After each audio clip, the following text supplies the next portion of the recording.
반갑습니다, 여러분. 차분하고 분석적인 시선으로 복잡한 경기의 이면을 명쾌하게 해보하는 심층 데이터 분석 시간에 오신 것을 환영합니다. 오늘 우리가 완벽하게 분해해볼 매치업, 바로 2026년 5월 24일에 펼쳐지는 2025-2026 LADBC 컨퍼런스 리그 플레이오프 결승전입니다. 아약스와 FC 위트레흐트의 숨막히는 단판 승부죠. 홈과 어웨이의 이점이 전혀 없는 완벽한 중립구장에서 열리는 이 흥미로운 승부를 오직 정밀한 숫자와 데이터만으로 지금부터 하나하나 짚어보겠습니다. 자, 시작해볼까요? 오늘 우리가 함께 살펴볼 6단계 데이터 로드맵입니다. 거시적인 매크로 데이터를 시작으로 양팀의 공수 효율성, 상대 전적의 역학관계, 변수 보정, 그리고 핵심 라인업을 거쳐 최종 시뮬레이션 예측까지 빠르게 도달해보겠습니다. 자, 그럼 첫 번째 섹션으로 바로 들어가 보죠. 매치 개요와 양팀의 정규 시즌 매크로 데이터부터 살펴보겠습니다. 사실 이 경기는 열리는 환경부터가 아주 흥미롭거든요. 이번 결승전이 치러지는 곳은 네덜란드 볼렌담에 위치한 크라스 스타디온입니다. 수용 인원이 정확히 7,384명밖에 안 되는 아주 소규모 중립구장이죠. 거대한 홈팬들의 압도적인 응원전이 배제된 이 특수한 환경은 이따가 살펴볼 데이터 변수 연산에서 정말 중요한 척도로 작용하게 됩니다. 정규 시즌 누적 지표를 한번 볼까요? 아약스는 최종 승점 56점으로 5위를 기록했고요. 위트레흐트는 승점 53점으로 바로 미친 6위를 차지했습니다. 양팀 간의 승점 편차가 아약스 기준 플러스 3, 위트레흐트 기준 마이너스 3입니다.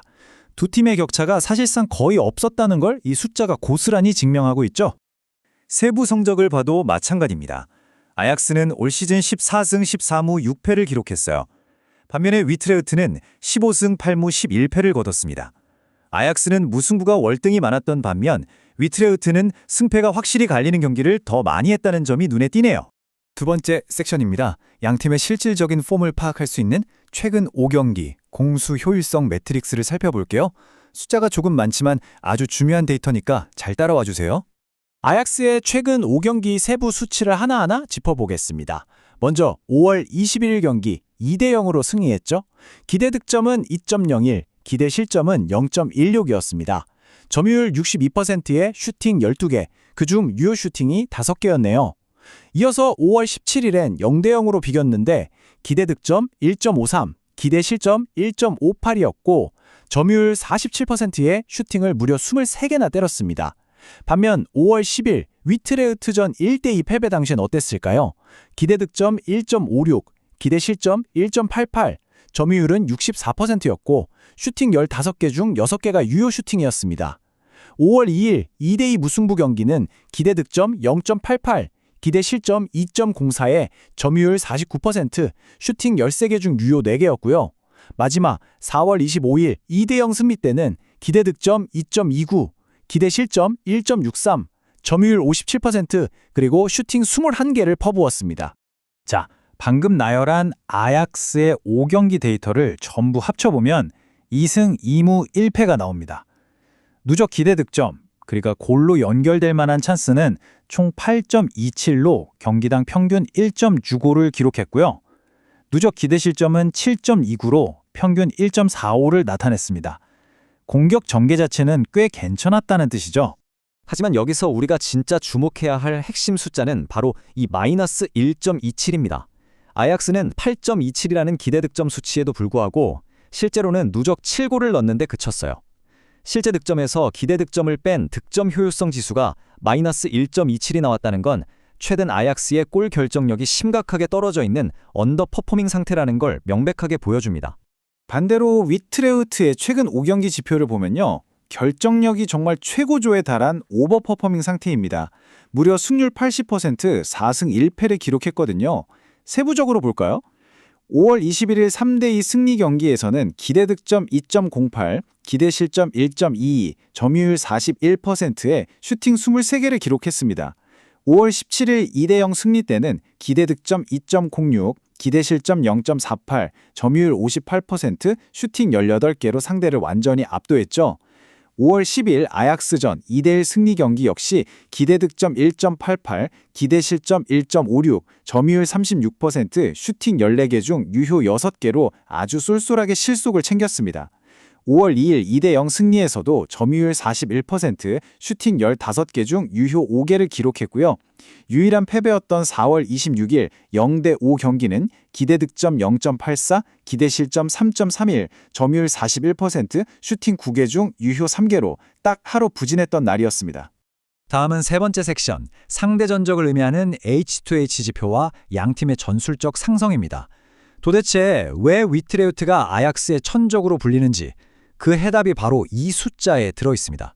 위트레흐트는 아약스를 상대로 최근 맞대결에서 3연승이라는 절대적인 우세를 이어가고 있습니다.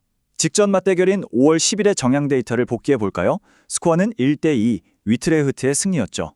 볼 점유율은 아약스가 64%, 위트레흐트가 36%로 아약스가 압도했습니다. 패스 지표도 그래요. 아약스는 662회 시도에서 581회 성공, 88%의 높은 성공률을 보였고요. 위트레흐트는 365회 중 296회 성공으로 81%에 그쳤습니다. 겉보기엔 아약스가 완전히 경기를 지배한 것 같지 않나요? 하지만 실속을 따져보면 이야기가 정반대입니다. 총 슈팅 수는 15개 대 14개로 엇비슷했어요. 그런데 팀 총 기대 득점을 보면 아약스가 1.56, 위트레흐트가 1.88이었습니다. 슈팅당 기대 득점 역시 0.104 대 0.134고요. 가장 중요한 빅찬스 생성 횟수는 아약스가 단 2회에 그친 반면 위트레우트는 무려 5회를 만들어냈습니다. 이게 무슨 뜻이냐면요. 아약스는 무의미하게 외곽으로 공만 돌리는 U자형 점유를 했고 위트레우트는 공을 빼앗자마자 아주 직선적이고 치명적인 역습 타격을 가했다는 겁니다. 여기에 세트피스 지표가 방점을 찍습니다. 세트피스 효율성 모델링 수치를 보면 위트레흐트가 아약스보다 세트피스 기대 득점 창출 확률에서 무려 35%나 앞서 있습니다. 세바스티엔 알러, 다니 더비트, 마이크 판더홀은 같이 아주 압도적인 공중볼 타겟 자원들이 버티고 있기 때문이죠. 네 번째 섹션에서는 단순한 성적 데이터를 넘어서 이 단판 승부에 아주 직접적인 영향을 미칠 환경 변수들을 수치화해서 보정해 보겠습니다. 양팀의 스쿼드 이탈과 체력 데이터가 과연 판을 어떻게 흔들까요? 아마 아약스 팬들에게는 가장 뼈아픈 데이터일 텐데요. 결장자 명단을 확인해 보겠습니다. 주전 센터백인 요시프 슈탈로와 코 이타쿠라, 그리고 주전 레프트백 올렉산드르 진첸코가 모두 결장합니다. 수비 척추가 말 그대로 전멸해버렸어요.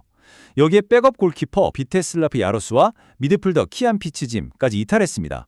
데이터 모델은 이로 인한 후방 빌드업 네트워크 파괴를 아주 치명적이라고 판단해서 아약스의 기본 기대 실점에 플러스 0.655골이라는 아주 무거운 페널티를 부과했습니다.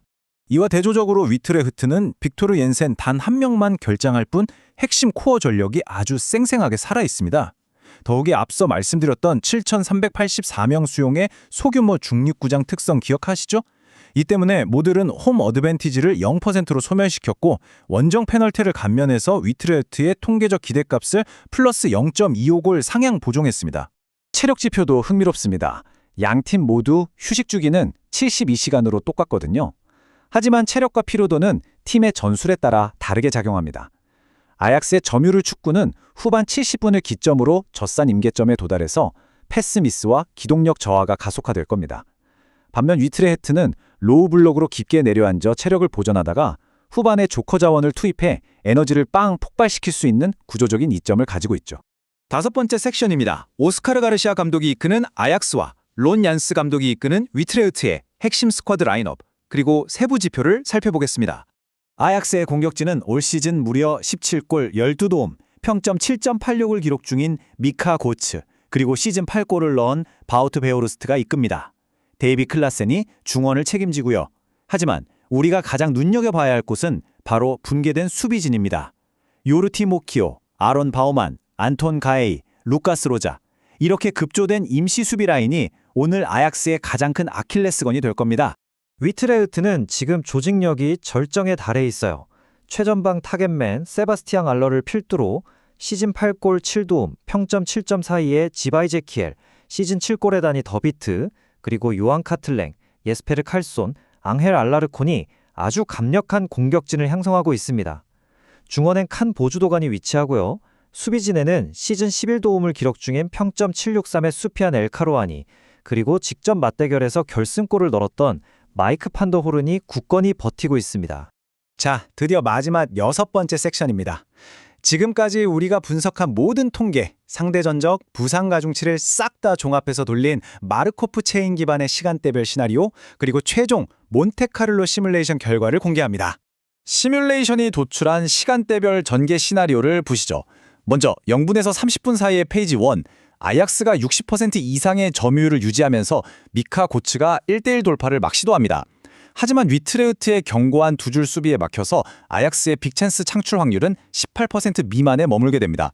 그러다 30분에서 70분 사이의 페이지 2로 넘어가면 아약스의 급조된 수비진 간격이 벌어지기 시작해요. 바로 이때 캄보주도 간의 롱패스가 지바이제키엘의 역습으로 쫙 이어지면서 위트레흐트가 선제골을 터뜨릴 확률이 62%로 급상승합니다.